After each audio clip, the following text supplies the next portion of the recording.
Muy buenas tardes, familia. Shalom, shalom para todos. Por acá les saludamos los pastores González Castellanos y el Shalía Luis Boscán, retomando ya esta semana luego de haber pasado esta hermosa semana de festividades, de haber compartido también con ustedes en la celebración, la festividad de Pesach, panes y levaduras, Bikurim.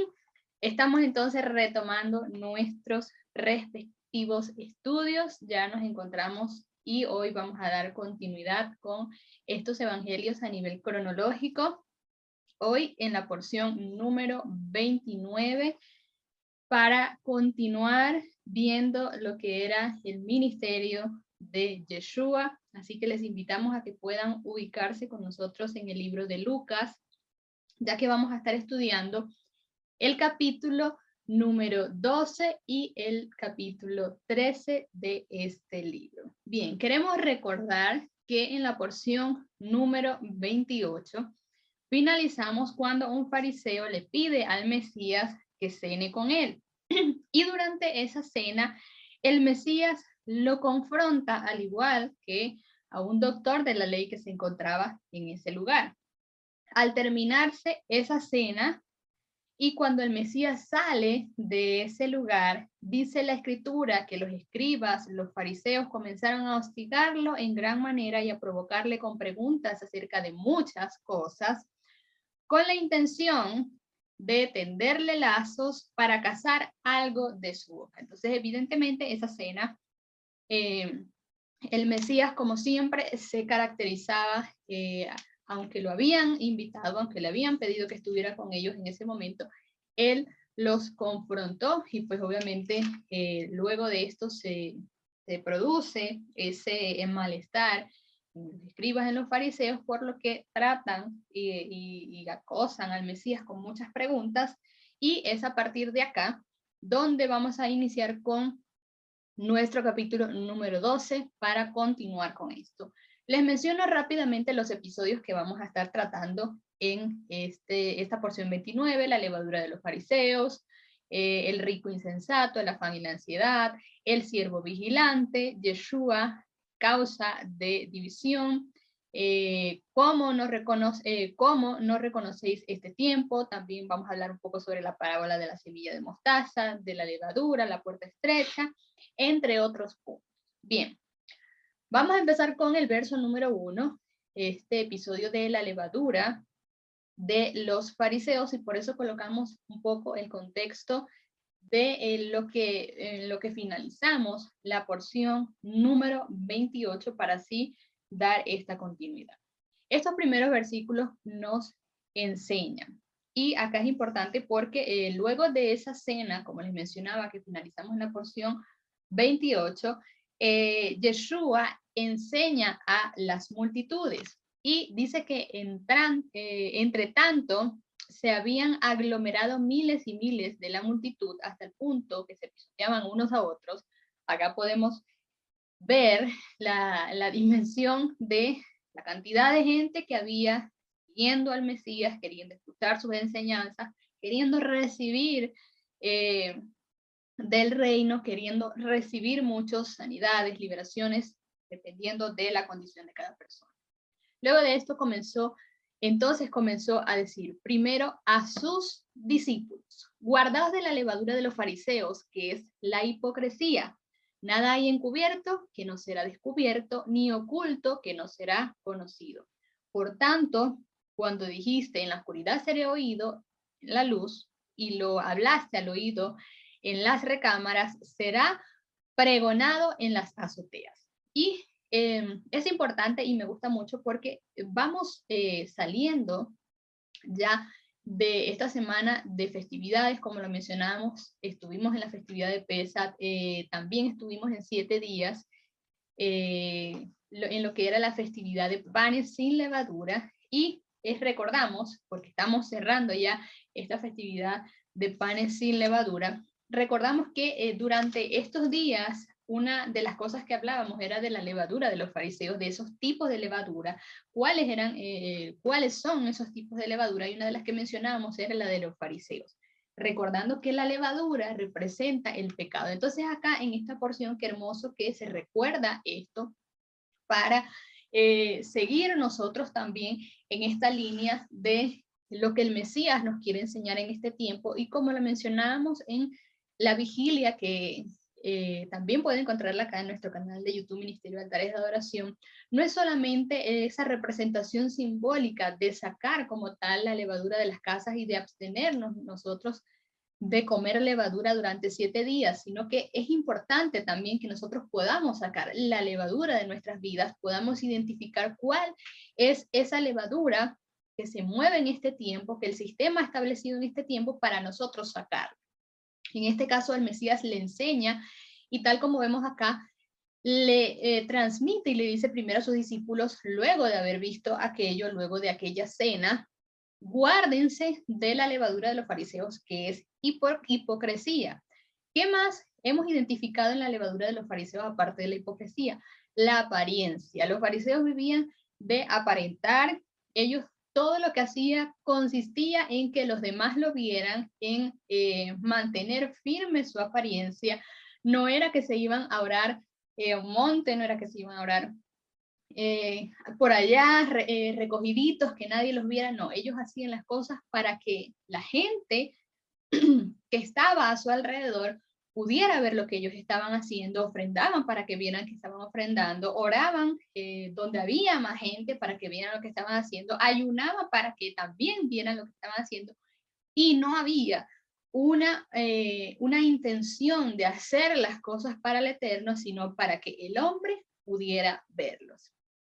Y el Mesías les dice, guárdense de hacer estas cosas, guárdense de ese tipo de levadura, de ese tipo de doctrinas, de ese tipo de comportamientos, de hacer las cosas por hipocresía y para que los demás lo vean, y no verdaderamente para el Eterno, haciendo las cosas para el Padre.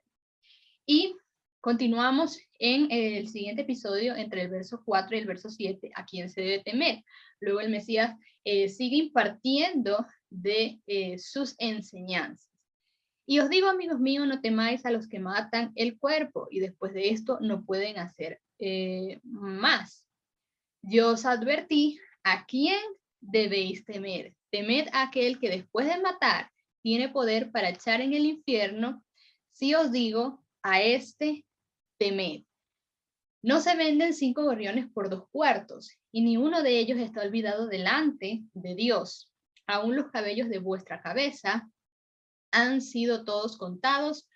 No temáis, valéis más que muchos de ellos. Entonces, luego de decir y luego de que hermoso ver cómo el Mesías les va enseñando y les va enlazando estas enseñanzas, luego de decirle, no, guárdense de no comportarse como los fariseos. Ahora él les dice a quién verdaderamente deben temer. No le teman a los hombres, sino teman al eterno Dios. Y quiero complementar este episodio que comprenden estos versículos del 4 al 7 con algunos pasajes de la Escritura que nos habla acerca del temor al Eterno. En Proverbios 8:13 dice, el temor al Eterno, Jehová, es aborrecer el mal, la soberbia, la arrogancia, el mal camino y la boca perversa. Aborrezco. Entonces acá el Eterno nos enseña cuál es el temor y a quién verdaderamente nosotros tenemos que temer en el buen sentido de la palabra y en el buen sentido de lo que nos está enseñando este pasaje. El temor al Eterno es aborrecer, es decir, apartarnos, hacer esa separación con el mal, con la soberbia, con la arrogancia, con el mal camino. Entonces, es esto que el Mesías les enseña acá, ¿es casualidad? No. Él les está diciendo, no se comporten como los fariseos, teman al eterno Dios, que es hacer todas estas cosas, apartarse del mal, aborrecer la soberbia, hipocresía y todo ese tipo de conductas. También en Proverbios 1:7 dice, el principio de la sabiduría es el temor de Jehová, pero los insensatos desprecian la sabiduría y la instrucción. ¿Qué pasaba con los fariseos? Que ellos andaban de acuerdo a sus propias doctrinas, a sus propios preceptos establecidos por hombre y no de acuerdo a la instrucción del Eterno. Entonces, el temor del Eterno es andar en sus preceptos, es actuar con sabiduría, y que nosotros podamos conducirnos de acuerdo a los preceptos del eterno Dios. ¿Por qué? Porque el insensato no escucha, el insensato no presta atención a los mandamientos, sino que se aparta de ellos. Y por último, en este episodio, en Eclesiastés 12:13 dice, la conclusión de todo discurso oído es, teme a Elohim y guarda sus mandamientos, porque esto es el todo del hombre. Seguidamente, a partir del versículo 8 hasta el 12, vemos el episodio de el que me confesare delante de los hombres. Y os digo, todo aquel que se declare por mí delante de los hombres, también el Hijo del Hombre se declarará por él delante de los ángeles. Pero el que me negó delante de los hombres será negado delante de Dios, de los ángeles de Dios. Y todo aquel que diga una palabra contra el Hijo del Hombre le será perdonado. Pero, y aquí esto es algo también sumamente importante, aquel que blasfema o el que blasfemó contra el Espíritu Santo, contra el Ruach, no le será perdonado. Y cuando se conduzcan a las sinagogas y a los magistrados y a las autoridades, no os preocupéis de cómo o qué van a responder o qué es lo que van a decir, porque el Ruach, el Espíritu Santo, os enseñará en la misma hora de lo que habéis de decir. Entonces el Mesías acá les va impartiendo, les va dando estas enseñanzas y acá les habla que aquel que blasfeme en contra del Espíritu Santo, a este no le va a ser perdonado.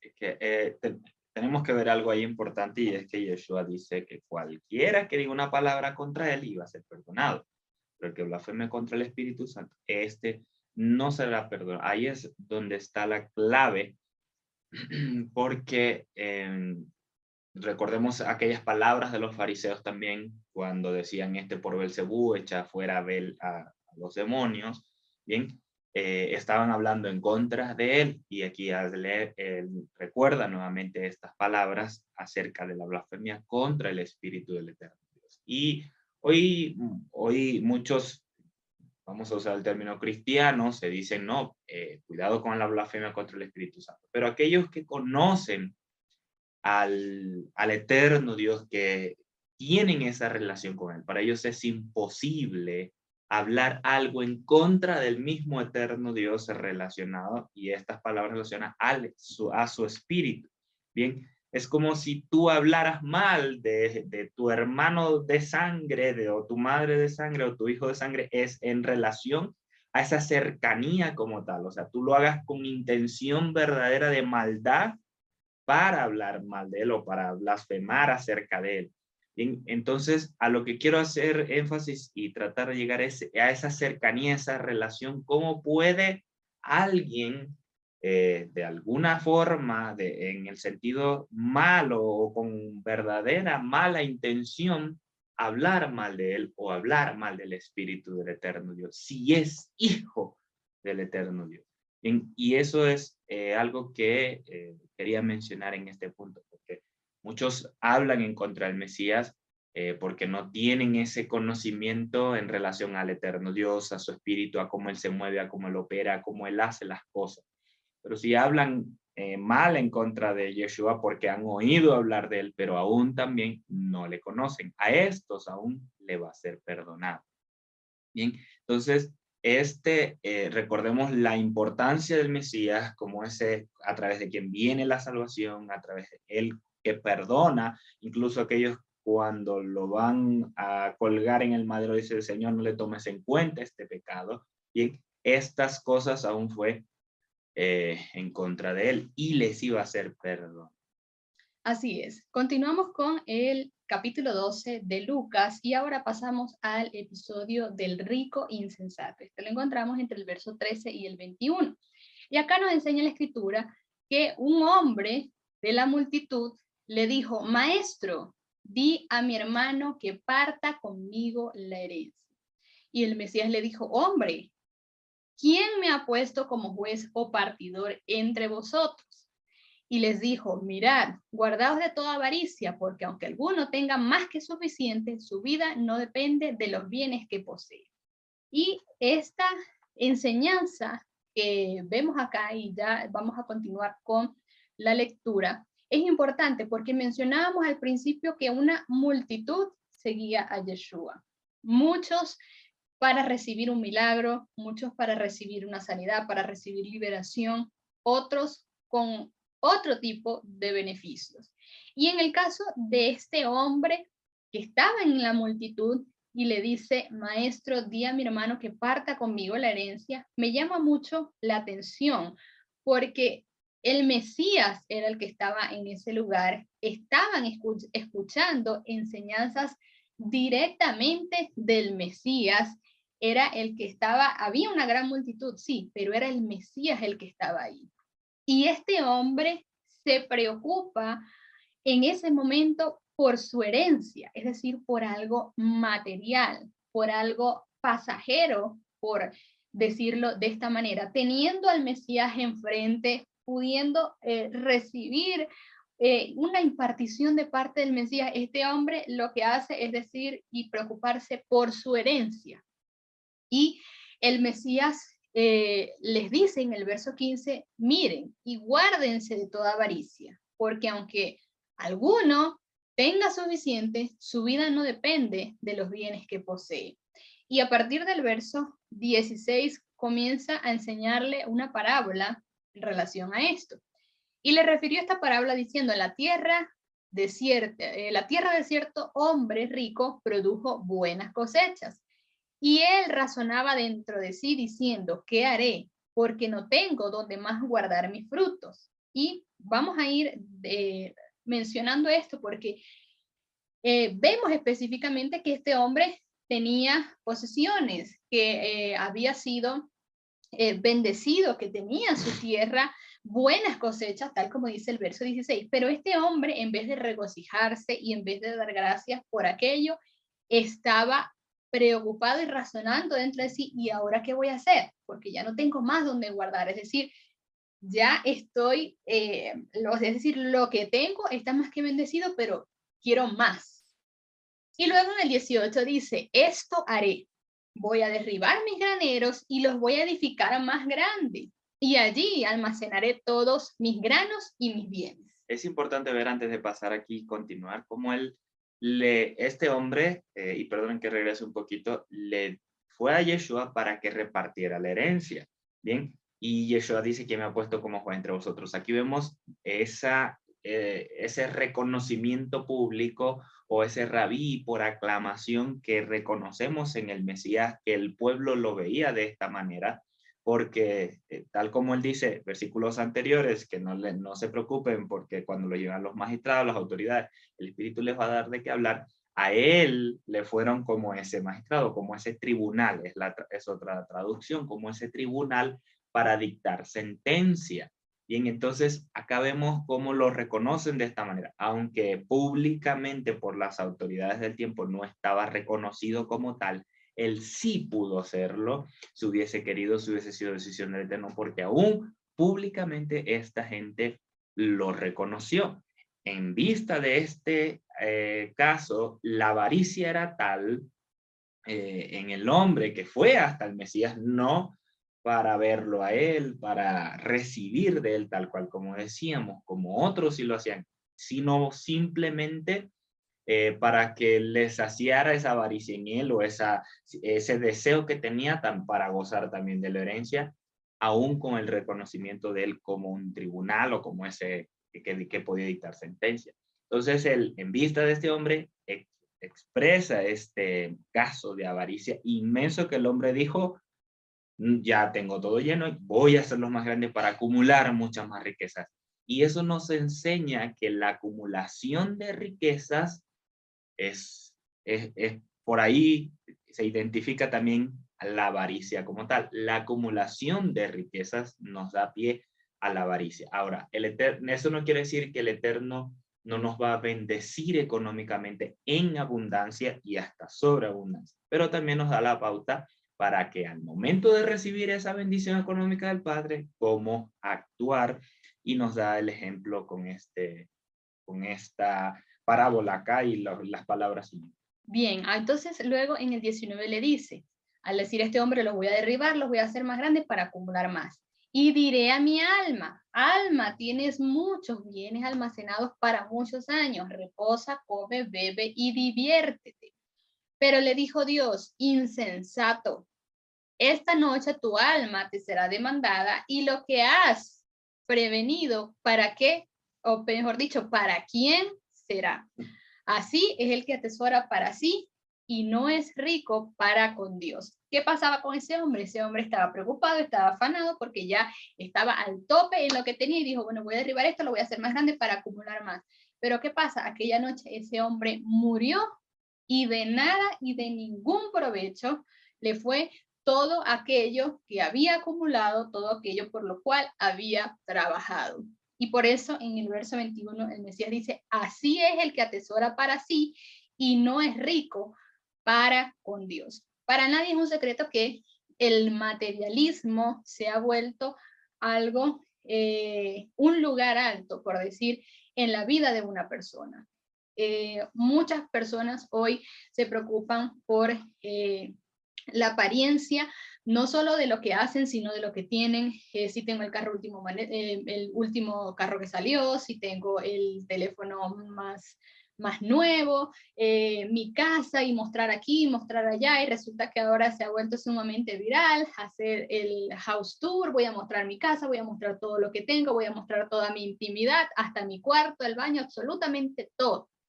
Entonces el Mesías nos está enseñando algo acá y es que este hombre que verdaderamente, y que acá se menciona, había sido prosperado, tenía sus posesiones, no se conformó con aquello, pero aquel hombre se preocupó por atesorar tesoros en la tierra, mas no por atesorar ningún tesoro en el reino, ningún tesoro en el cielo.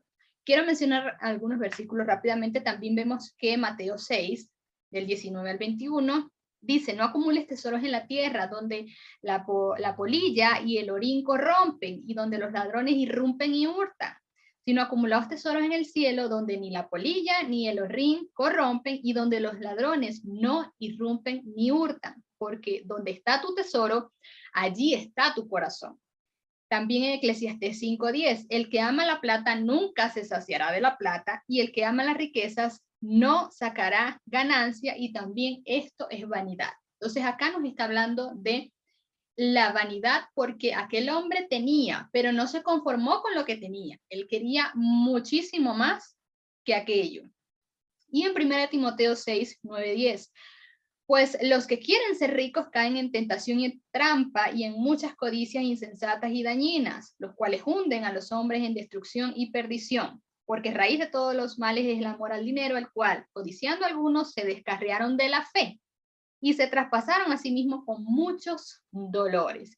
Y es parte de eso lo que vamos a ver en el siguiente episodio, que habla acerca del afán y la ansiedad, cuando él les dijo también a sus discípulos, les continúa enseñando. Por eso os digo, no os preocupéis por la vida, que comeréis, ni por el cuerpo, ni que vestiréis, porque la vida es más que la comida y el cuerpo más que el vestido. ¿Qué sucede acá? Y no está mal, no estamos diciendo que tenemos que vivir en una casita chiquitica, que no podemos aspirar a algo, que no podemos aspirar a tener un auto, que no podemos aspirar a tener una casa. No estamos hablando de esto.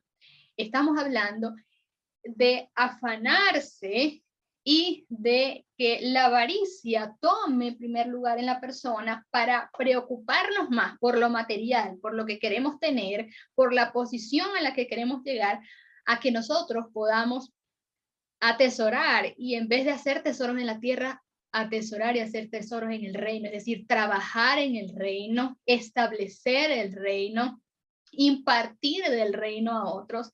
Y quiero repetir nuevamente, no está mal que nosotros aspiremos tener algo, que yo quiera tener mi casa, que yo quiera tener mi auto, pero no nos enfoquemos en esto, no le demos el primer lugar a esto, porque ya vimos varios pasajes de la Escritura que nos enseñan sobre esto, y que el amor al dinero, el amor al materialismo va desviando a las personas de muchas cosas, nos va desviando de la fe, nos va desviando del reino, nos va desviando de aquello que el Padre nos quiere enseñar. Entonces Él les dice acá, este hombre viene a mí porque se preocupa por su herencia, por lo que va a tener, por lo que va a hacer, y no se preocupa por atesorar tesoros en el reino. Y vamos a continuar entonces con este episodio de el afán y la ansiedad y estas valiosas enseñanzas que no solo el Mesías les estaba dando a sus discípulos en este momento, sino que también son para nosotros en este tiempo y para que podamos poner en práctica.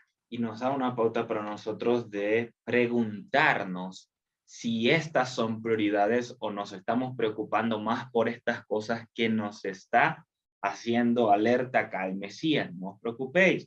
Y la pregunta viene, ¿te estás preocupando por qué vas a comer más que por el alimento que viene del eterno Dios? ¿Te estás preocupando más por el vestido del Padre que por el manto que Él te ha entregado, por la capacitación con la que te ha vestido para cumplir tu asignación?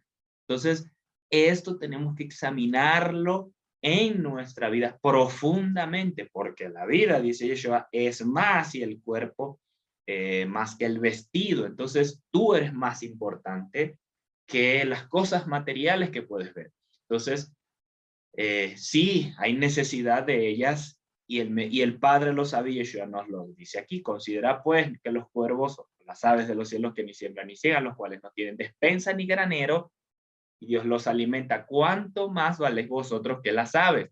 Que Dios los alimenta. ¿Y quién de vosotros puede afanarse añadiendo un codo a su estatura? No, nadie puede hacerlo. Por más que te dediques un día entero, no lo podías hacer. Pues si no puedes hacer esto mínimo, ¿por qué os preocupáis por lo demás?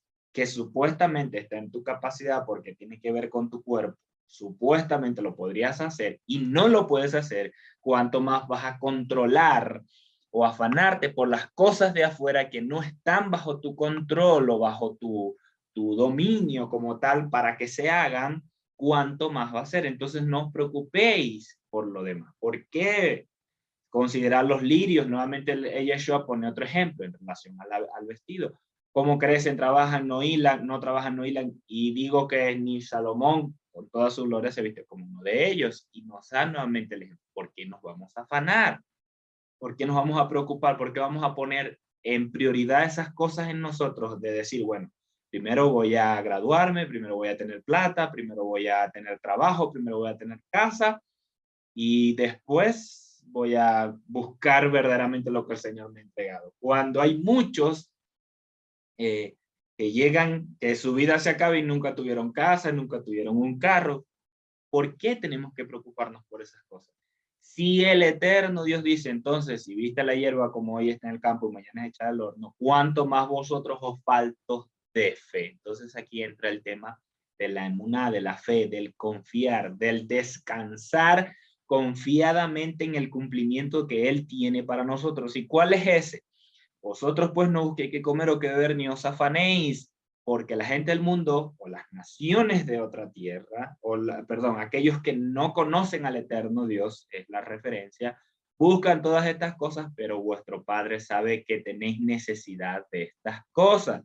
Antes bien buscad su reino y estas cosas os serán añadidas. Entonces, no es que dice no van a comer, no van a beber, no se van a vestir, van a salir a la calle andrajosos, todos feos, y van a pasar hambre todos los días.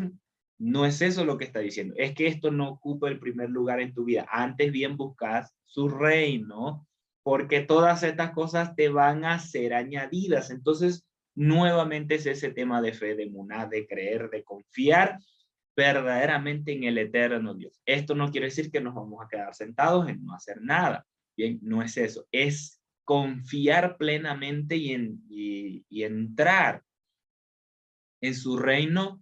Justicia, paz y gozo tiene que ver con esa legalidad del eterno Dios, tiene que ver con ese gobierno del Padre, el estar las cosas bajo su gobierno, el que nosotros le entreguemos todas las cosas bajo su gobierno, que Él pueda gobernar toda nuestra vida, bien, y reposar en Él, descansar en Él. Es un tema mucho más profundo en relación al reino, pero ese es fundamental o parte de para continuar allí. Bien, y no que yo voy a primero buscarlo con mi fuerza, con mi trabajo, con mis cosas, voy a construir todo para entonces ahí sí reposar en el reino. No, es entrar en él y en esa seguridad de que estamos alineados caminando con él. Esto sea malinterpretado de que todo entonces te va a ir bien, todas las cosas están bien, todo está en chévere y ya tienes todo. No es así, es un proceso de vida.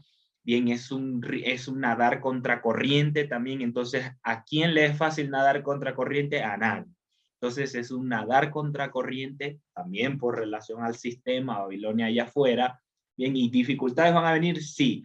¿Momentos difíciles van a venir? Sí. ¿Escasez puede que vengan? Por supuesto. Pero Pablo dijo que él sabía estar en abundancia y sabía estar en necesidad. Eso nos enseña a nosotros y nos da la pauta para aprender a estar en abundancia y estar en escasez. Y escasez no quiere decir estar en la calle botado.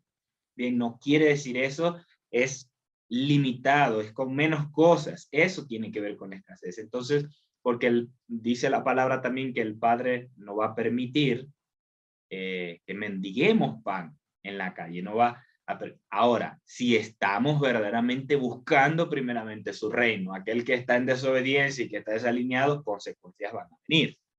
Eso está claro en la palabra. Bien. Luego dice, no temáis, manada pequeña, porque vuestro Padre se complació en daros el reino. La dimensión del Padre que está bajo su gobierno, él no se complació en entregarnos e introducirnos en ella para que del Padre eterno eso rija nuestra vida. Entonces no teman, rebaño pequeño, dice manada pequeña.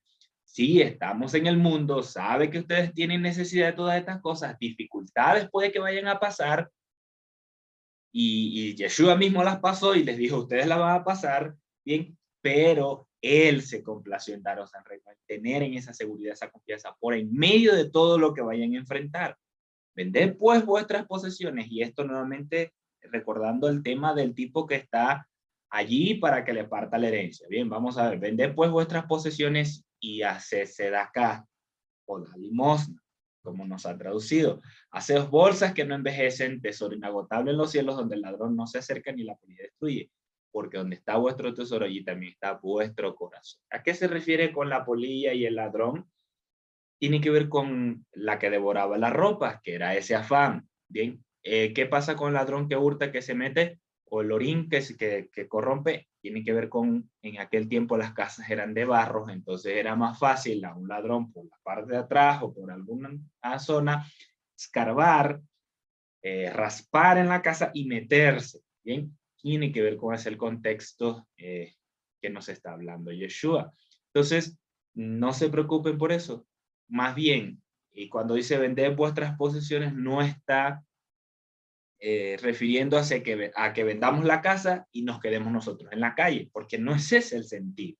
Bien, es con respecto a otras posesiones, a ese granero que ese tipo tenía de más y le estaba sobrando, con eso él tenía que hacer limosna, él tenía que hacerse de acá, ayudar a otros, y aún de lo que tenía podía dar más también. Entonces, mientras más demos, también vamos a ver esa retribución en el reino. No es que voy a sembrar en el reino y me voy a recibir, voy a cosechar más. No es ese el sentido. Es la obra de desinteresada, desapegada de nosotros para ayudar a otros, para colaborar con otros, para dar esa sedacá o hacer esa sedacá, esa justicia con otros en relación a esto. El hombre lo que quería era ensanchar más sus graneros para acumular más y así decir y sentir que tenía más. Cuando de esa forma, estando allí el tesoro en su corazón, en esas posesiones. Pero Yeshua dice, ¿dónde está tu tesoro? Ahí está tu corazón. ¿Dónde tiene que estar entonces? En el eterno Dios, en Él. Cuando eso sucede, nosotros no, las cosas materiales nos van a valer como otra cosa más. Bien, o nos vamos a poder despegar de las cosas materiales con mayor facilidad.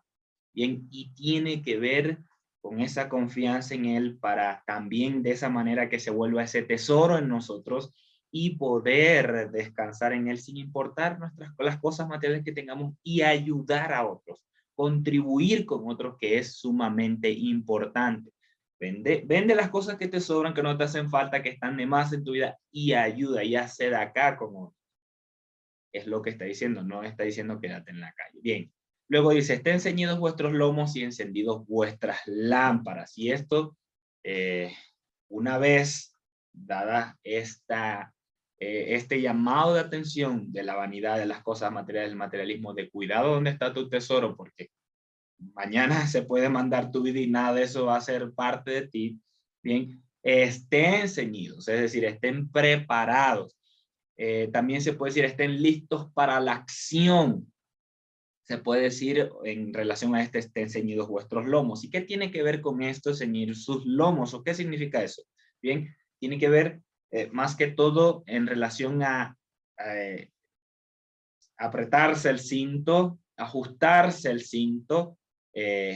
Recordemos, la ropa en aquel tiempo no era un jean, no era un pantalón, y una camisa era una túnica, era una pieza completa, bien, donde era más holgada en el cuerpo, y el ceñir los lomos era prepararse, era estar listo, era apretarse ese cinto para realizar algo. Bien, y hay unos versículos en relación a esto. Isaías 11:5 dice, la justicia será el cinto de sus lomos y la fidelidad ceñidor de su cintura. La figura del apretarse el cinturón, hay otra figura donde se levantaban un poco la túnica y se hacían unos amarres, bien, donde le quedaba ya la ropa más ceñida al cuerpo para poder moverse, o cuando iban a entrar en batalla también. Por eso digo, estar preparados para la acción.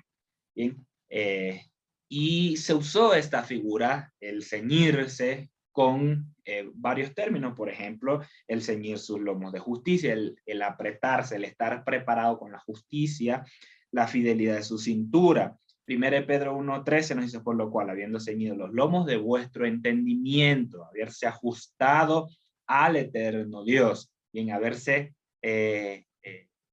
amarrado al eterno Dios. También nos hace referencia a 1 Pedro. Efesios 6:14 nos dice, estad pues firmes, ceñidos vuestros lomos con la verdad.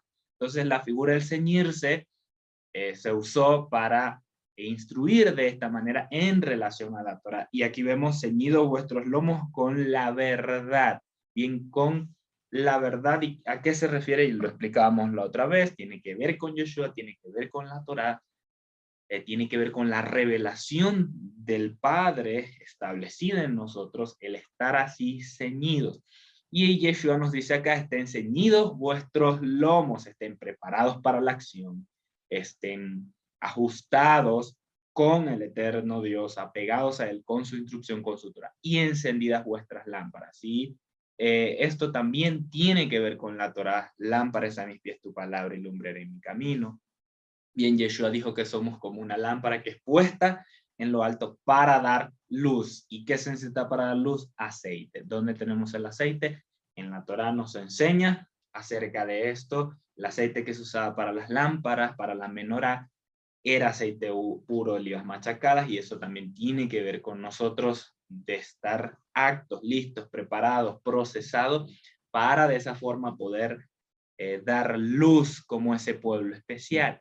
Entonces, estando de esta manera, Yeshua dice, y sé semejante a hombres que aguardan que a su Señor regrese de las bodas, que están apercibidos, que están vigilantes, que están allí parados en el muro mirando, bien, están atentos a cuál es la dirección del Eterno, para que cuando llegue y llame, le abran al instante. Benditos aquellos siervos a quienes cuando el Señor venga, los halle velando. De cierto os digo que se ceñirá y los reclinará a la mesa, y pasándoles servirá. Ahora, esto no quiere decir que vamos a estar despiertos hasta que el Señor venga, es obvio, ¿no?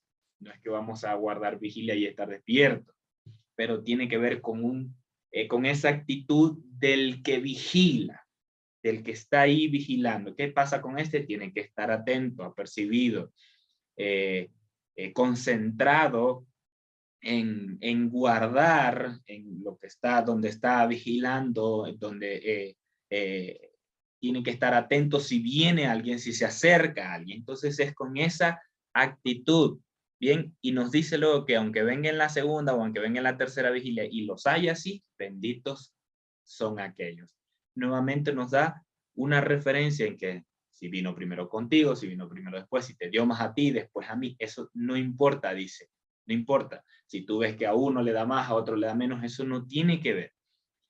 Es que te haya a ti preparado, acto, dispuesto, concentrado allí, vigilante, a la expectativa y de pie en lo que tienes que hacer. Pero esto sabe que si el amo de la casa supiera que ahora iba a venir el ladrón, no dejaría forzar su casa. También vosotros estáis preparados, porque el Hijo viene del hombre, viene una hora que no pensáis. Estar preparados, está ceñidos sus lomos, tengan encendidas sus lámparas, fuera de toda avaricia, que está hablando este hombre, fuera de toda codicia, no preocupado en las cosas que vas a comer mañana, está ahí parado en la vigilia, bueno, ¿qué voy a comer mañana? Bueno, ¿qué voy a comer? Bueno, ¿dónde voy a guardar lo que coseché? Nada de esto viene a ser parte, sino más bien estar concentrados como esos vigilantes, como esos que guardan vigilia, para estar a la expectativa de la venida del Mesías, pero también de su cumplimiento en nosotros. Entonces Pedro dijo, Señor, dices esta parábola para nosotros, y ya le vamos a dar paso al Luis en el siguiente capítulo. Dice, esta parábola dices para nosotros, y sí, le estaba diciendo para ellos. Señor respondió, ¿quién pues el mayordomo fiel y prudente al cual el Señor pondrá sobre su casa, que dé ración a su tiempo? Y esto tiene que ver con el cuidado de los otros siervos, es decir, el mayordomo es el encargado de su posesión. Aquí no quiere decir que nosotros nos está entregando explícitamente el eterno Dios personas para que nosotros estemos a cargo, o sea, nos enseñoríamos de ellos. La figura es la asignación, tu función como tal, el trabajo que Él te entregó a hacer. Entonces dice que así como un mayordomo da el pago y la comida a los que trabajan allí, así también nosotros cumplamos nuestra asignación. Bendito aquel el siervo el que su señor lo haya haciendo así. Luego dicen los siguientes versículos, pero si éste empieza a hacer otra cosa, a golpear a los criados, a hacer lo malo, a beber, a comer, a embriagarse, es decir, a no estar pendiente de su asignación, de su función, este va a tener consecuencias, va a recibir va a ser echado fuera, bien, nos dice, va a ser echado fuera. Y todo esto estando desalineado de la voluntad del Padre para tu vida, nos expresan los versículos. Entonces, ¿cuál es el llamado? Estar alerta, despierto, cumpliendo esa asignación. A este como mayordomo en la figura, en la parábola, pero a nosotros tal vez como pastor, tal vez como profeta, tal vez como aquel que está a cargo de una obra de justicia o de ser acá a otros de ayuda. Hay muchas cosas que el Eterno Dios nos ha entregado como complemento dentro del reino. Bien, avanzamos y dice el verso 49, yo vine a echar fuego en la tierra, ¿y qué más quiero si ya fue encendido? Dice. O otra versión dice que ya esto está encendido. Pero aún tengo un bautismo para ser bautizado, y cómo me angustio hasta que sea cumplido, y esto tenía que ver con lo que iba a padecer, a sufrir. En el libro de Marcos, también le dice a sus discípulos que ellos iban a pasar y también iban a ser bautizados como él, es decir, que iban a padecer como él, y por causa de esto tienen un lugar con él en un trono con él. Bien, y dice, ¿pensáis que viene a traer paz en la tierra? No, sino división, porque ahora en adelante 5 en una casa estarán divididos 3 contra 2 y 2 contra 3. Estará dividido el padre contra su hijo, el hijo contra el padre, el madre. Bien, en esta figura Yeshua está hablando de Miqueas 7. Esto no es que Yeshua es un divisor, él vino a traer división solo por eso. Está hablando o está haciendo referencia a Miqueas 7, y Miqueas 7, no voy a leer todo el capítulo, bien, pero el primer versículo nos da referencia acerca y el contexto como tal. Nos dice, ay de mí, porque he sido como el recolector de frutos de verano y como el rebuscador de la vendimia. No hay racimo alguno para alimentarse, y mi alma apeteció las primicias de los frutos. Bien, está hablando de ir a cumplir la asignación, y le invito a que lea todo el capítulo 7 de Nehemías, de Miqueas, perdón, porque el contexto es de por causa de él, de la asignación que te van a entregar, si es como mayordomo, si es como algo, para ir a buscar, para ir a que recoge la vendimia, los frutos, los higos, de la vid, también los frutos de la vid. Por causa de esta asignación, entonces va a venir división, puede venir división.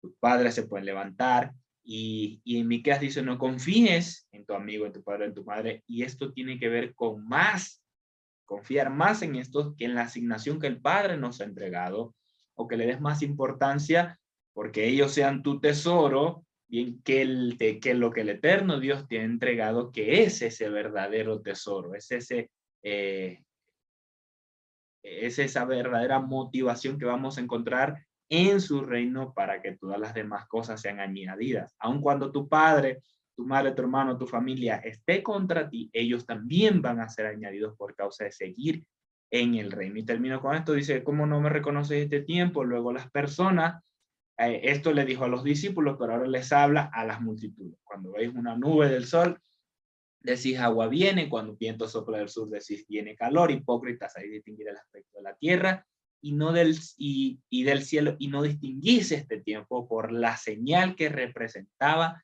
el Mesías, tal cual como le dijo a los discípulos de Juan, cuando le preguntaron si era el Mesías, les dijo, vayan y digan, los siervos son, los cojos son, caminan, los ciegos ven la vista, los mudos ahora hablan.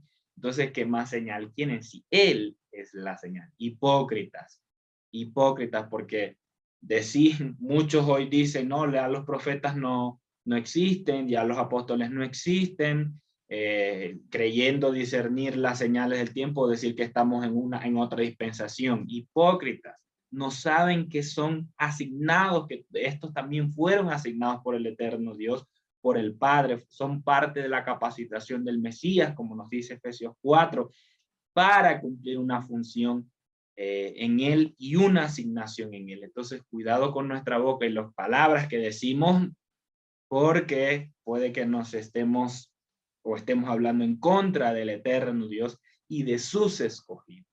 Arréglate con tu adversario, nos dice el siguiente episodio. Sin embargo, vamos a darle paso al Shalia Luis ya en el capítulo 13 para continuar con esta enseñanza. Así es, tremendo, ¿verdad? Estas enseñanzas del Señor de verdad que son, nos ubican, nos instruyen, nos nutren, nos edifican, nos fortalecen, nos impulsan. ¿Qué más? Más sinónimos, hay mucho. Estamos hablando nada más y nada menos que palabras de un peso eterno, de un peso en nuestras vidas que trasciende lo natural y de verdad que operan dentro de nosotros si nos dejamos, porque la palabra de Dios es viva y eficaz. Dice Lucas 13, y ahí empiezo mi porción, después de haber escuchado a los pastores González. Dice el versículo 1, en esta misma ocasión estaban allí algunos que le contaron acerca de aquellos galileos cuya sangre Pilato había mezclado con los de su sacrificio. Este Pilato no era ninguna joyita, ¿verdad? Pilato era el procurador, el gobernador, el encargado de... Usted sabe que el Imperio Romano tenía un emperador en ese momento de Yeshua y de Juan el Inversor. El emperador era Tiberio. Antes de Tiberio hubieron otros emperadores, entre los cuales estuvo el primero, Julio César, y así pues fue como una línea que fue sucediéndose. Entonces, pero aparte de este emperador de Tiberio, que estaba en el momento en que Yeshua estaba ministrando, fueron designados en cada provincia, en cada provincia del imperio, porque en realidad el imperio era un imperio muy grande. Comprendía gran parte de Europa, el Mediterráneo, comprendía el Medio Oriente, comprendía ya tirando para el Asia. Entonces imagínate tú lo que abarcaba el Imperio Romano. El Imperio Romano se tragó todo lo que fue del Imperio Griego. Entonces tú vas a ver que dentro de las ciudades y dentro de la cultura griega, entonces dentro de las ciudades y las ciudades que obviamente que después vemos que Pablo recorrió dentro de lo que fue su ministerio, y sus misiones, estaban, por supuesto, todo eso que era de la cultura griega fue absorbido por el Imperio Romano. Antes de que el Imperio Griego, y obviamente el Imperio Griego también estaba sumergido, Babilonia, estaba sumergido Media y Persia, y estaban sumergidos todos los imperios que fueron vistos, pues. Bien, entonces dice que Pilato había mezclado con sus sacrificios aquellos galileos cuya sangre Pilato había mezclado con la de sus sacrificios. O sea que el hombre no era, aparte de que no era una joyita, era un hombre sanguinario, brutal. Mire, si Herodes el Grande, que era un desquiciado, que era un rey puesto por el Imperio Romano para gobernar esta jurisdicción de Galilea, y no sabemos específicamente, claro, si la jurisdicción de Pilato estaba en ese momento. Antes de Pilato fue Claudio, pero digamos, la jurisdicción de Pilato no estaba en Galilea. Debe ser que estos galileos estaban dentro, o sea, estaban en la jurisdicción de Pilato, él era gobernador de Judea, y Judea no es Galilea. Galilea está al norte. El mar de Galilea, donde está Cafarnaúm, Betsaida, y todas estas ciudades que están al margen, a los márgenes del mar de Galilea. Entonces, los galileos, esto debe ser que estaban haciendo incursiones, algo estaban haciendo allá en Judea, y le tocó juzgar. Recuerden que Yeshua, cuando fue presentado delante de Pilato y le dijeron que Yeshua era galileo, porque era de Nazaret, él lo envió con el rey Herodes Antipas, porque dijo que era parte de su jurisdicción. Entonces dice que Pilato había mezclado con la de los sacrificios de Dios. Quiere decir que, y hay recuentos históricos que dicen que Pilatos, hubieron hubieron muchas crucifixiones. Cuando se levantaba una sedición, la sedición era que levantaban una revuelta, ¿verdad? Los judíos, muchos judíos quisieron hacer lo mismo que hicieron los macabeos, pero sin éxito. Los macabeos hicieron varias revueltas, pero los macabeos tuvieron éxito con Antíoco Epífanes, con un general griego. Pero en este caso específico, con Pilatos, Poncio Pilatos, quisieron hacer revueltas, pero Pilatos les pasó por encima a todos ellos. Y lo terrible de esto era que los soldados romanos no eran iguales que los soldados griegos, porque los soldados romanos armaban una falange que era como un muro con los escudos que hacían los soldados romanos, y esa falange que era como ese muro arrollaba y mataba lo que encontrara por delante. Entonces imagínate tú una aplanadora, o sea, toda una aplanadora de soldados romanos. Con eso los escudos de los soldados romanos eran cuadrados, y ellos utilizaban una lanza, aparte utilizaban una espada y una daga. Imagínate tú, si no funciona la lanza, utilizaba la espada, y si no funcionaba la espada, utilizaba la daga. ¿Quién iba a sobrevivir a eso? Entonces dice, y respondiendo les dijo: ¿pensáis que estos galileos, le dijo Yeshua, porque padecieron tales cosas, eran más pecadores que los demás galileos? No os digo. Antes bien, si no os arrepentís, todos pereceréis igualmente. O aquellos 18 sobre los que les cayó la torre de Siloé y los mató, ¿pensáis que ellos eran más culpables que todos los hombres que habitan en Jerusalén? No, os digo. Antes, si no os arrepentís, todos pereceréis igualmente. ¿Qué es lo que está diciendo aquí Yeshua? Yeshua está diciendo que delante de Dios, digamos, el juicio que hacen los hombres.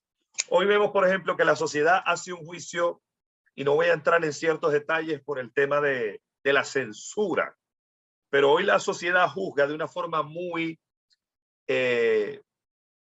de una forma verdaderamente parcial, no de acuerdo a la palabra, sino de una forma muy subjetiva. Por ejemplo, voy a hablar solamente no de manera abierta, pero sí de una forma, el derecho a la vida. ¿Cómo se juzga la sociedad el derecho a la vida? De una forma subjetiva. Porque el derecho de la vida de un infante es cercenado, pero entonces cuando se habla de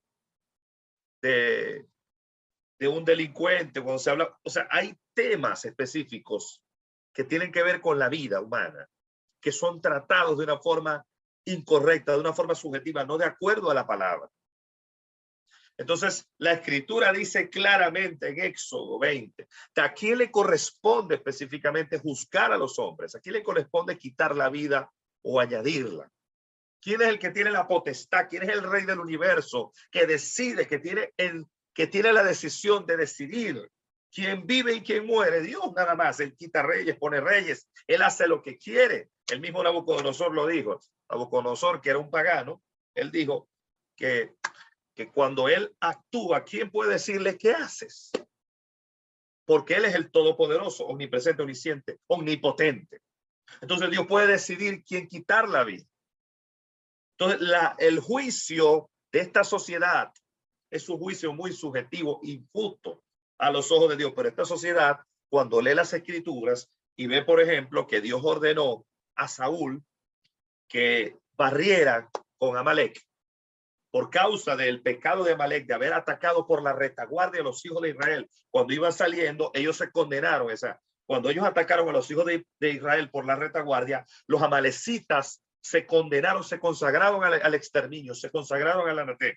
Pero mucha gente lee esto y la gente que dice que Dios es injusto, cuando ve la orden que Dios le da a Saúl de exterminar a todo un pueblo, donde hay niños de pecho, y dicen que Dios es injusto. Ellos odian a Dios. Los ateos odian a Dios cuando leen esto. ¿Por qué? Porque no entienden.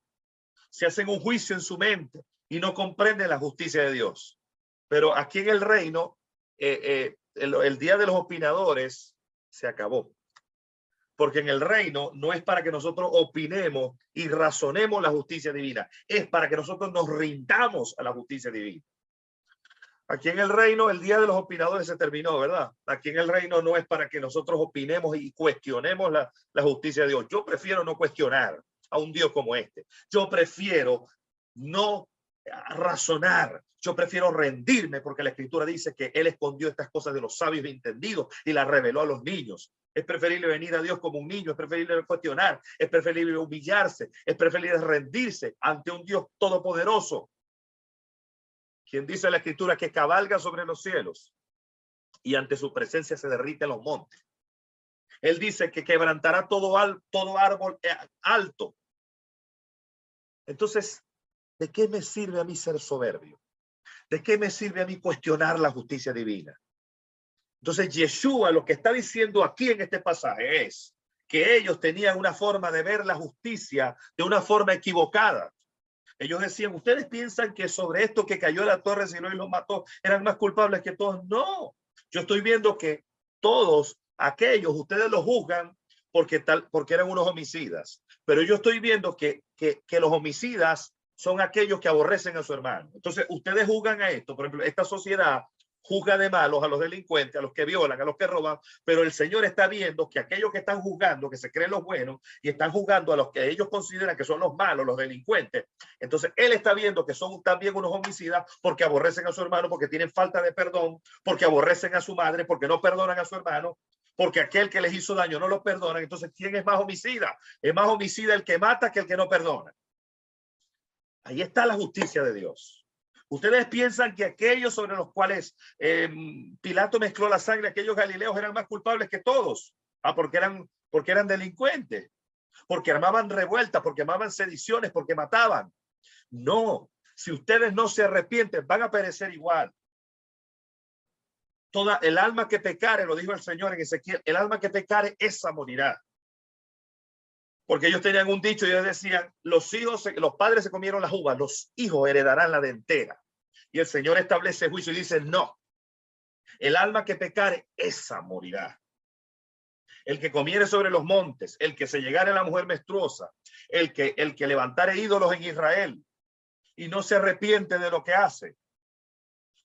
Pero no escapara de todo esto si se apartara de sus malos caminos. Por supuesto que sí. No será salvo, decía el Señor ahí, estoy parafraseando, no será salvo si se arrepiente de sus malos caminos. Claro que sí. Entonces, ¿a quién ve el Señor aquí como homicida? ¿Qué dice, por ejemplo, la carta de Juan? El que aborrece a su hermano es un homicida. La carta de Juan dice que el que aborrece a su hermano es un homicida. Pero esta sociedad dice que el homicida es el que mata y roba. Y ese es el que no tiene derecho a vivir. ¿Cuánta gente no he escuchado yo en los comentarios de la calle que el que viola, ese hay que matarlo, dicen ellos? Ay, ¿por qué no te matas tú que no has perdonado a tu hermano? ¿Por qué no te pegas un tiro tú que no has perdonado a tu hermano? No, ¿verdad? Entonces, ¿a quién más culpable delante de Dios? ¿Quién es más culpable, el violador o el que guarda rencor a su hermano? Para Dios, en la valoración del tribunal celestial, del Padre, del juez del universo, es tan culpable el que odia a su hermano como el que asesina también. Es más, le voy a decir algo mucho más radical. El que le hace bullying a otra persona, yo digo hermano semejante, prójimo, no hermano de sangre necesariamente. El que le hace bullying al prójimo, lo está aborreciendo.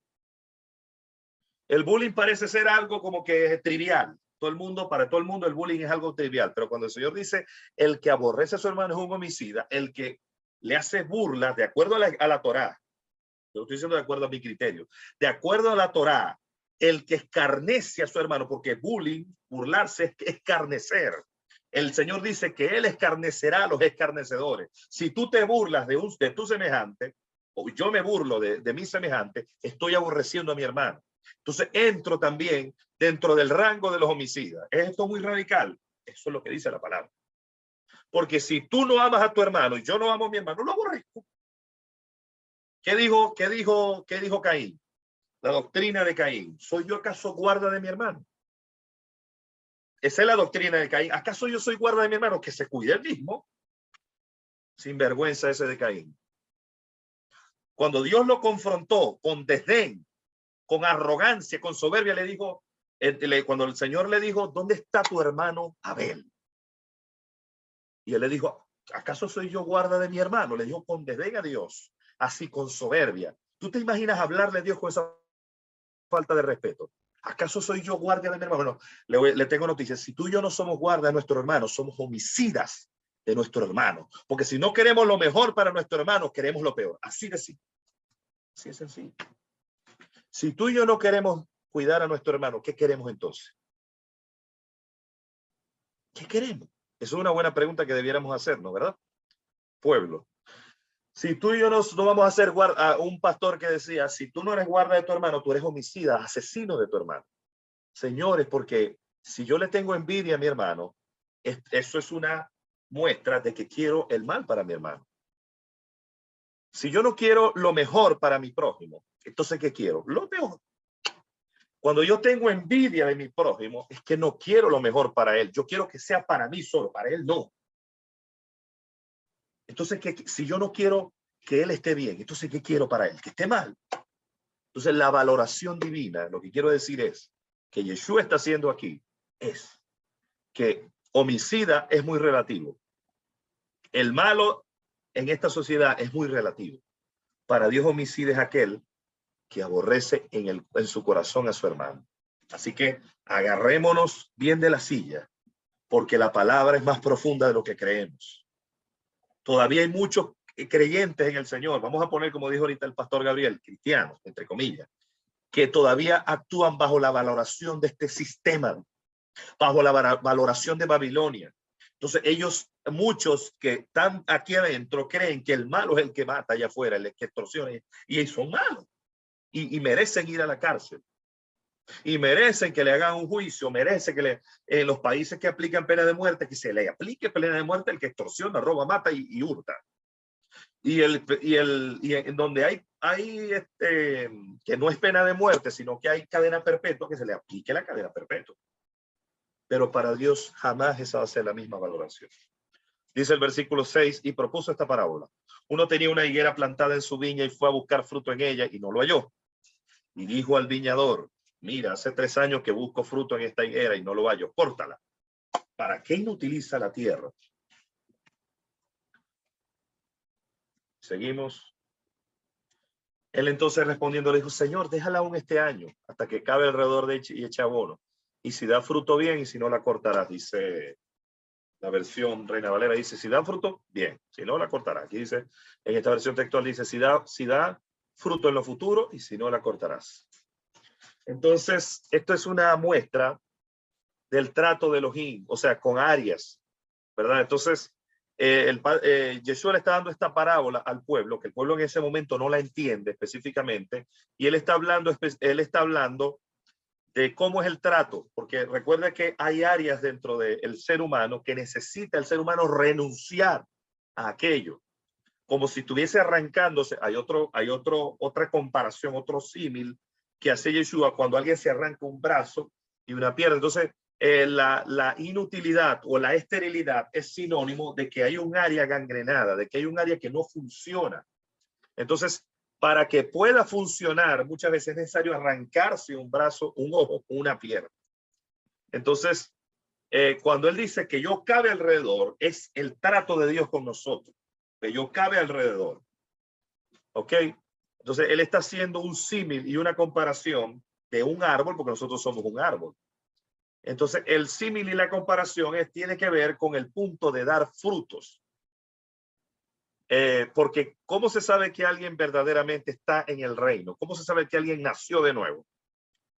Pregunto yo. Por los frutos.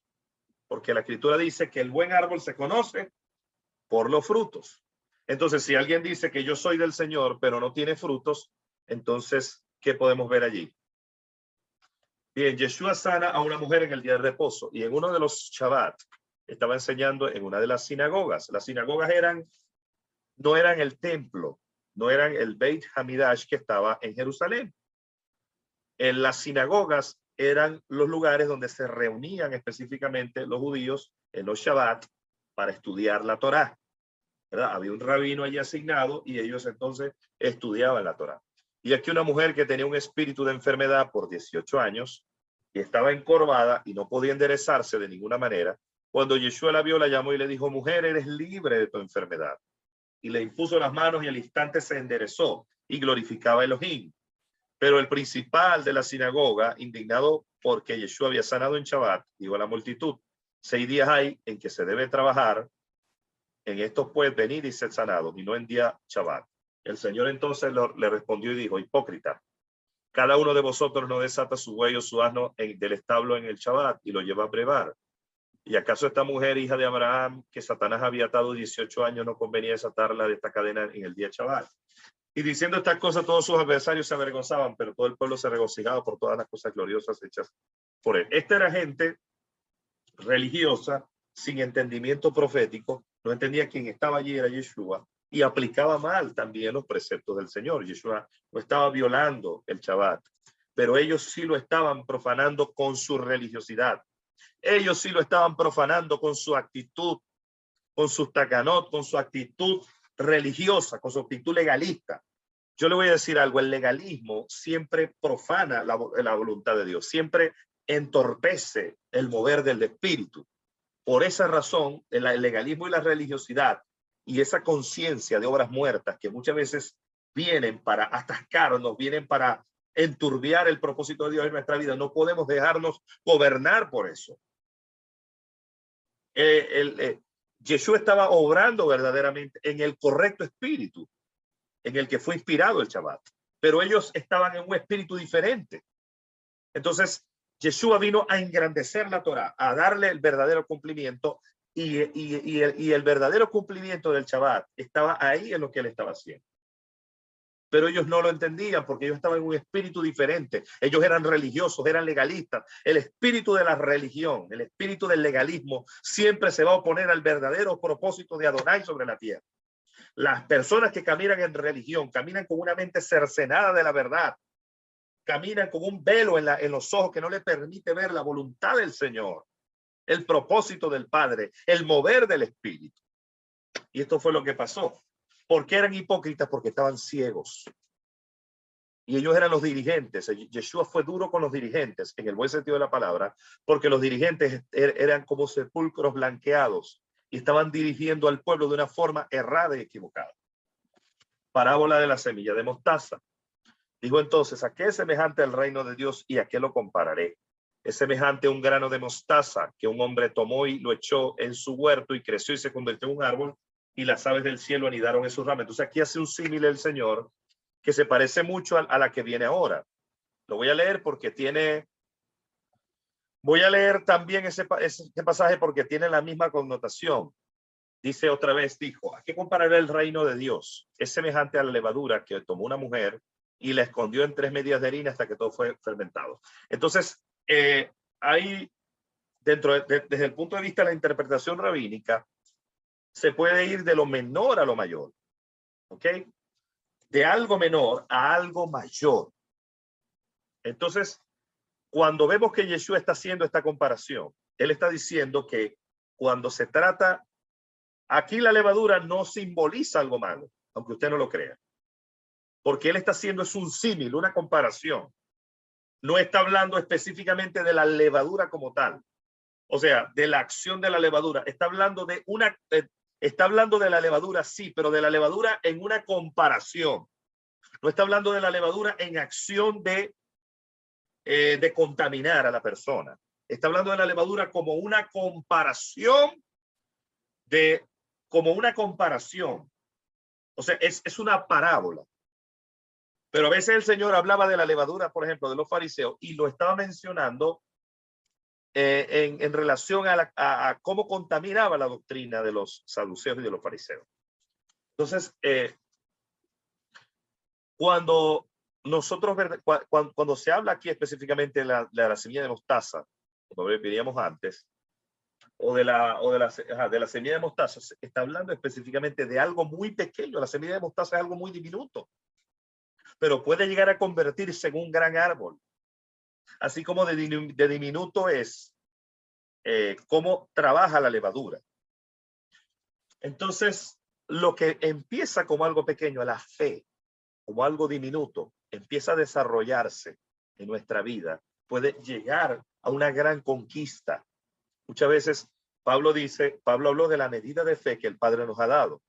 Pablo en Romanos 12 dice, nadie tenga de sí mismo un concepto más alto que el que debe tener, sino piense así con cordura, según la medida de fe que el Padre ha entregado a cada uno. Entonces, si nosotros usamos esa fe, porque la Escritura dice que el justo por la fe vivirá, y si retrocede no agrada a mi alma. Dice, el justo por su fe vivirá. Y dice también que sin fe es imposible agradar a Elohim. Entonces, si nosotros vamos desarrollando esa medida de fe, vamos caminando en fe, como dice la Escritura, se va desarrollando en nosotros esa área de nuestra vida y vamos viendo el cumplimiento del reino de Dios, de la manifestación del reino en nuestra vida. De algo pequeño vamos a ir desarrollando esa fe hasta tener grandes victorias en Dios. El 22 dice, y prosiguiéndose a Jerusalén, pasaba por todas las ciudades y aldeas enseñando, y le dijo, Señor, son pocos los que se salvan. Él entonces le dijo, forzaos para entrar por la puerta angosta, porque os digo que muchos procurarán entrar y no podrán. Después que el amo de la casa se levante y cierre la puerta, aunque comencéis a golpear por fuera la puerta, diciendo, Señor, ábrenos, os responderá, no sé de dónde sois. Entonces comenzaréis a decir, en tu presencia hemos comido y bebido, en nuestras plazas enseñaste, pero él os dirá, no sé de dónde sois, apartados de mí, hacedores de iniquidad. Allí será el llanto y el crujido de dientes, cuando veáis a Abraham, Isaac y Jacob y a todos los profetas en el reino de Dios, pero ustedes estén excluidos.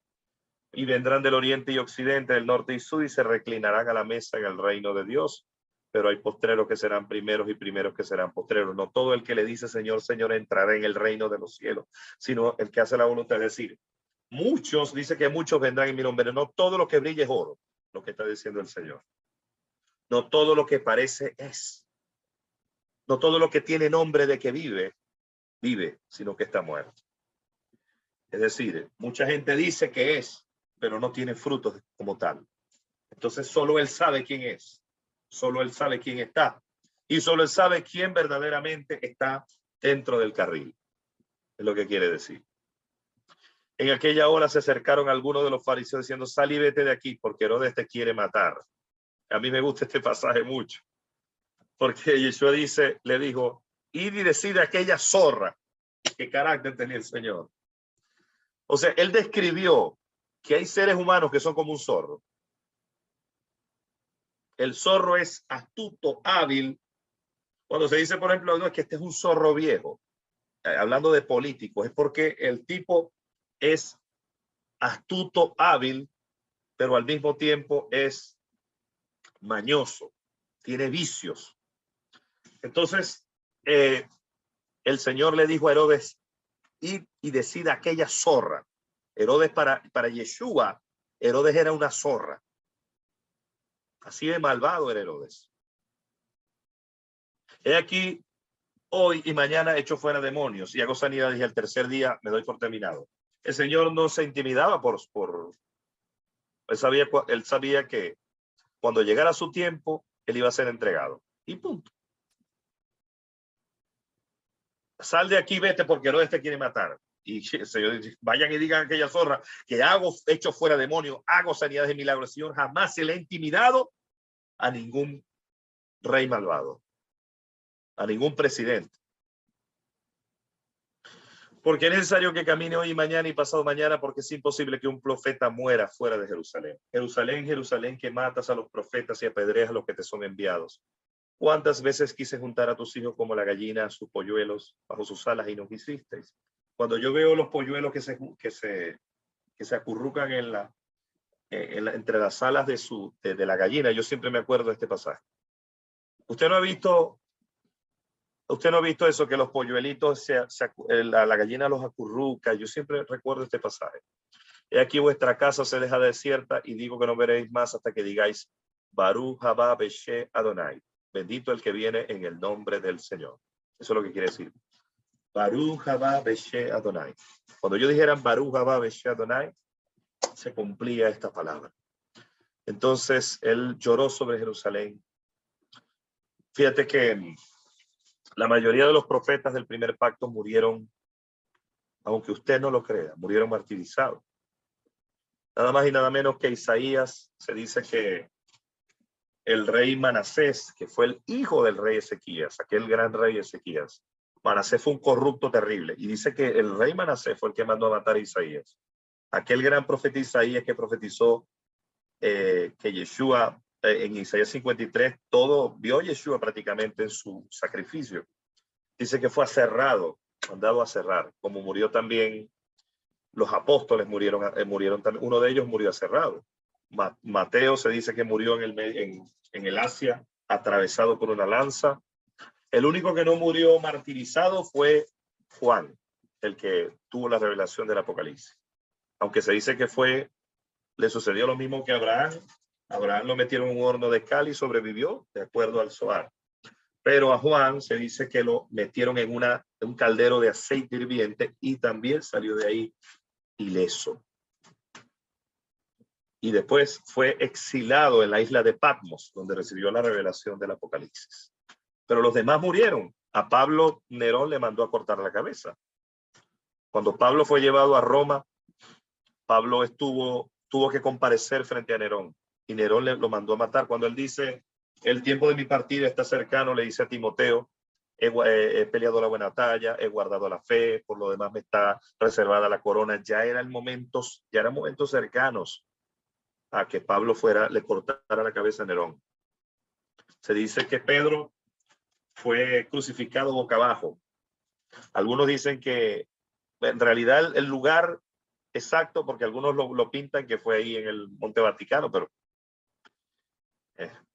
eso hay que investigarlo.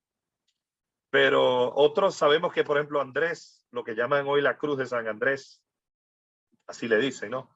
Ahí en una cruz en forma de X fue crucificado Andrés, el hermano de Pedro.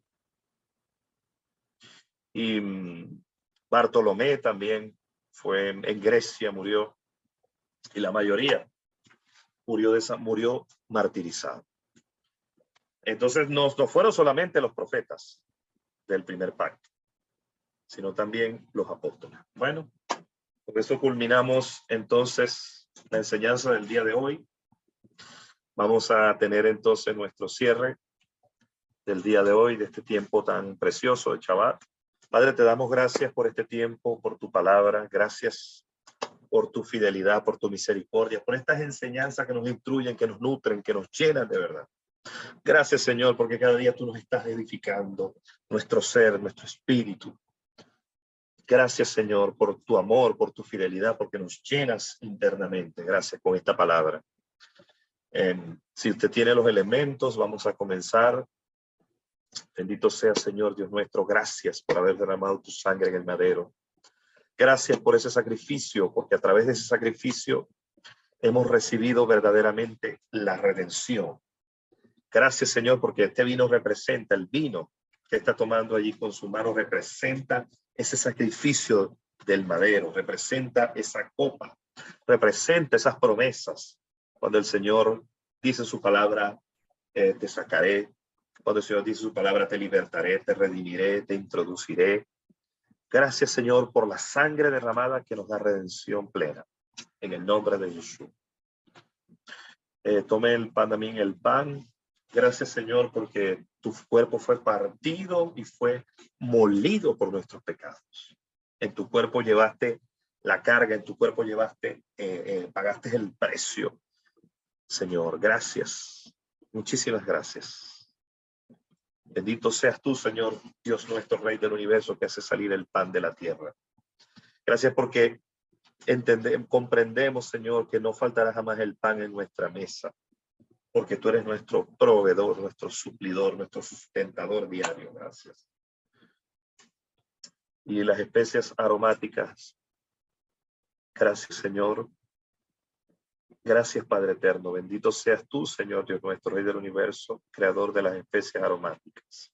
Chaval se va, pero nos deja su aroma. Gracias por el aroma del Espíritu de Dios, por el aroma del Ruach que ha sido derramado y está siendo derramado para perfumar a la novia del Cordero, para perfumarnos y ser agradables delante de la presencia de Adonai. En el nombre de Jesús. Gracias, Señor. Gracias. Shema Israel, Adonai Eloheinu, Adonai Echad, Baruch Shem Kebo, Maluto Leolam Baed. Escucha, oh Israel, el Señor nuestro Dios, el Señor uno es. Y amarás al Señor tu Dios con todo tu corazón, con toda tu alma, con toda tu mente y con todas tus fuerzas. Gracias, Señor. Yo proclamo sobre cada vida que escucha este mensaje. Ahora mismo proclamo que la bendición del Eterno, la multiplicación, la prosperidad de Dios, el bien de Dios es revelado en cada uno de aquellos que doquiera que tú pongas tu mano, verás la provisión divina en este tiempo. Que serás como la viuda de Sarepta, que serás como la Sunamita, que fue visitada por el profeta Elías y por el profeta Eliseo. Y ellas no vieron escasez, sino que vieron que se activó el poder de la multiplicación del aceite de la Sunamita. Se activó el poder de la multiplicación del aceite, del vino y el aceite, en el nombre poderoso de Yeshua. Lo proclamo sobre cada vida en esta hora por el poder de la palabra. Gracias, Señor. Gracias, Dios. Amén. Y amén. Pastor González. Amén. Muchísimas gracias, Shalia Luis. Bien, familia, con esto finalizamos esta porción. Queremos dejarle por acá abajo y recordarle nuestras redes sociales para que usted pueda seguirnos, pueda activar también las notificaciones y recordarles que ahorita estamos compartiendo por nuestro canal de Telegram todos los días a las 6 de la tarde, hora de Ecuador, un audio sobre el ciclo Omer, este tiempo. El audio pues lo tenemos con el Shalia Luis. Así que familia, si usted aún no está allí suscrito, le invitamos a que pueda suscribirse. Bien, con esto entonces finalizamos esta porción número 29. Muchísimas gracias por haber estado aquí con nosotros. Comparta también este video si usted tiene la oportunidad y así podemos aportar a que la palabra del Eterno vaya corriendo. Shalom, shalom para todos y nos vemos en la próxima.